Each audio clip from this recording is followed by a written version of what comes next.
Next up, we'll be hearing from school board candidates, and we have Mark Ambrose from the Sacramento City Unified School District, Area 3. First, I want to thank you for inviting me here. Thank you, Ambrose. First, I want to acknowledge the people ask me why did I decide to run. I decided to run on August 4th. That's the day after my son Andrew graduated from Florida A&M University in Stanford.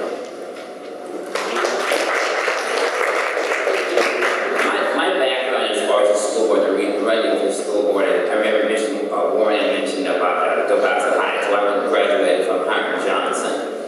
And back then, Hiram Johnson had this stigma, hey, how could you even think about being an attorney or going to college like that? So we decided to prove them wrong. I think what this race is about, proving wrong, look at the best interest of our kids.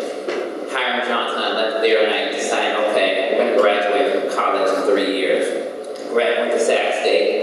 Graduated from Sac State in only 3 years just to prove it wrong. You can't get a quality education, and that's what this is all about, getting a quality education for all our children. Next step that we said, let's go on to law school. Said it couldn't be done. Last one went to law school in Los Angeles with $1,200 in my pocket, my mother crying the whole time. Mark, there's no way you're going to be a lawyer with $1,200 in your pocket. Didn't get accepted to law school like conditional. Had to find a place with $1,200, $900 of that was for school. Left with $300 to try to get a room for 2 months in Los Angeles. And food. Thank goodness I have a praying mother, and you won't believe I actually found a place, a lady let me stay there for the summer for $250 and $50 for the summer to eat. Lucky for me, I made it on the $50 when we passed the class and went ahead and graduated from law school.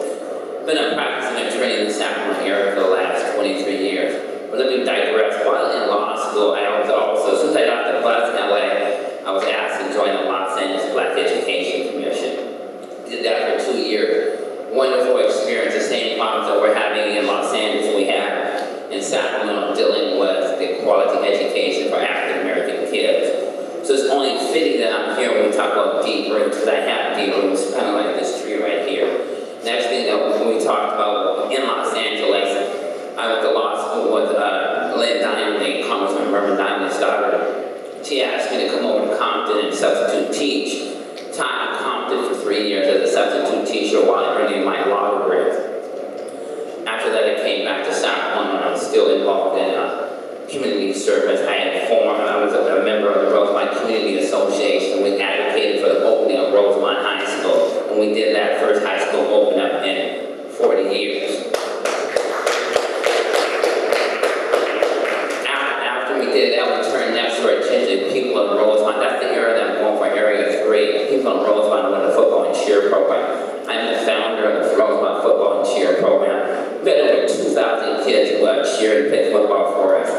At this time, we even have 3 NFL football players, so I know the importance of education and quality after-school programs. So that's what we're going to be bringing to Rosemont. I'm also the founder, and I started the Rosemont PTA and its first president. During that period of time, I also turned my attention to my practice. Most folks realized that I was involved in the most significant case involving education in the country, the Sharp case versus Capital Christian.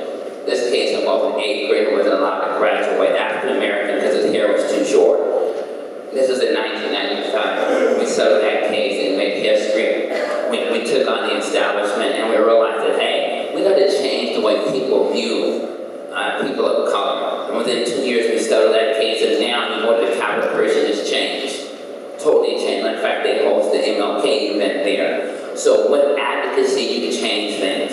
Also, a notable case that I had as an attorney was the Gwendolyn Donald case. This was an African-American individual. She lost her job within 3 months. They said, Ambrose, don't take the case, you can't help her. This case is significant because she was an at-will employee, lost her job. We fought the state of California for 2 years, won the case. Now, people, we know